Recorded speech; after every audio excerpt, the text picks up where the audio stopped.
BCG, Stefan Gross-Selbeck, one of the most loyal NOAH attendees, and he even was CEO of Xing, which I IPO'd at some point. That's right. Thank you so much. That's right. Thank you, Marco. It's really good to be back at NOAH once again, as you're saying. I've been here for many years and presented in different roles, and it's just fantastic to see how you continue to evolve the format and the community. So congratulations for that. So, BCG fundamentally believes that there is a massive opportunity in climate and sustainability, obviously for startups and investors, but also for corporations.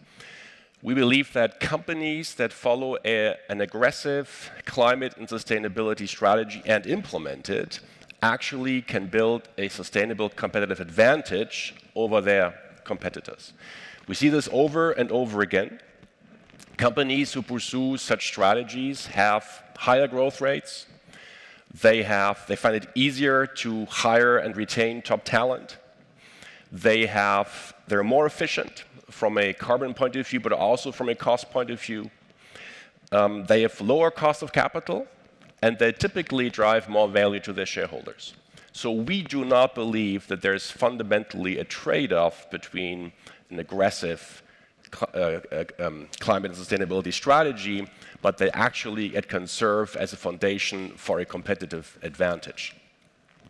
And that's why we actually invest heavily in this space. We're investing over $400 billion over a number of years into building our capabilities, but also into working with governments, with NGOs, with the ecosystem, which is so important to drive the transition. So for example, we have been working with the Egyptian government in the preparation for COP26. We're working with the UAE government for the preparation of next year's COP27. We're working with organizations like the Gate Foundations, the Science Based Target Initiatives, and others, because we believe this ecosystem is very important, and we believe we can contribute to that. More specifically, we also believe that there is massive growth opportunities in climate and sustainability. Personally, my biggest frustration right now is when you talk to corporates and to executives, it's actually easy to get the meetings because the topic is high on people's agenda. But the primary focus of many companies I talk to is actually on reducing emissions. That's not a bad thing. That's a good thing, and it's a difficult thing, because if you think Scope 3 emissions, it's hard.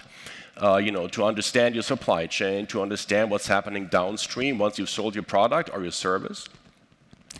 And the bad news is that most companies are actually struggling to even understand their starting point, to even understand the footprint they currently have. As a matter of fact, we know from surveys that 9 out of 10 companies do not know what their actual CO2 footprint across Scope 3 really is. That's a bit of a problem. If we want to be on a journey to net zero as a country, as a continent, as a society, and 9 out of 10 companies don't even know their starting point, that's a real problem. And so there's a lot of work there to be done. The second problem which I observe is that while focusing strongly on reducing emissions, which is a great thing, many companies actually do not see the growth opportunity which comes from building new products, new services, which help their customers then decarbonize their value chain. And obviously this room knows this, but it's not clear to too many people out there that we are right now seeing all the ingredients of a massive growth opportunity. There's a growing community of investors and entrepreneurs who are taking the risks, addressing the problems. There's a ton of money. There's literally trillions of dollars, much of it facilitated by legislation, more recently in the US, but also in Europe. And there are amazing success stories already out there. There's a ton of unicorns creating hundreds of billions of dollars already now. But more specifically, if you look at the success which certain sectors have had, for example, wind and solar, it's actually interesting that these sectors have outperformed their own predictions massively as they drove down the cost of those sources of energy. So they didn't only outperform the skeptics, they outperformed their own predictions. And so there's a lot of reason for optimism and a reason to believe in the actual growth opportunity. And that's why we have started a platform which we're calling BCG Green Ventures. We believe there's an opportunity for corporates to drive growth in this space. And we're leveraging and building on the experience we've built over the last almost 10 years with digital ventures, where we have built and launched over 200 companies or businesses globally. And the basic premise is that we believe that companies have an opportunity to identify what we call an unfair advantage. Many companies sit on data, they may sit on a distribution system which gives them access to markets, they may have technologies, and there's an opportunity to take these assets as a starting point, but then build entire new businesses around these assets. Businesses that then have the opportunity to provide the opportunities for the customers to make their operations more sustainable. And so the spaces we're looking at will be familiar to most of you in this room. It's obviously about renewable energies, it's about electrification, it's about carbon offsets and removals, about agriculture and food, and the shift to net zero materials. So let me give you just a couple of examples, given we only have limited time. If I can click, there you go. So for example, we've built a company called SciFab, which is leveraging a technology produced by the mother company, which is called Unifrax, which have developed a high-performance material that makes batteries more efficient, more energy-intensive, double-digit %, which is a potential game changer for the battery industry. So they've developed the technology, and jointly we've turned this technology into a business which is in market and shows good traction. OpenSea is a platform which we have built together with the World Wildlife Fund. It's a platform which provides supply chain transparency in the food space. So literally, from the fish on your plate to the trawler that caught the fish, leveraging IoT and blockchain technologies. And that's important because it gives companies the ability to make claims about a certain way to produce and a certain sustainable and responsible way to produce food.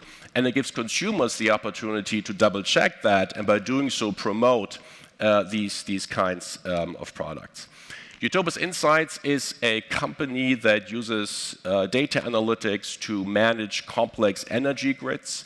The technology was originally developed by IBM, and we partnered with them, took the technology, turned it into a business which was ultimately exited to Vestas. And I have a couple more examples, but very limited time, which I'm shown. So I want to move on and just leave one final thought with this group, because I think it's the right audience to share this thought with. We looked at the climate tech space more recently, and specifically looked at those segments which are particularly interesting for entrepreneurs and investors. Those sectors which are capital intensive, which scale easily, primarily software plays and the like.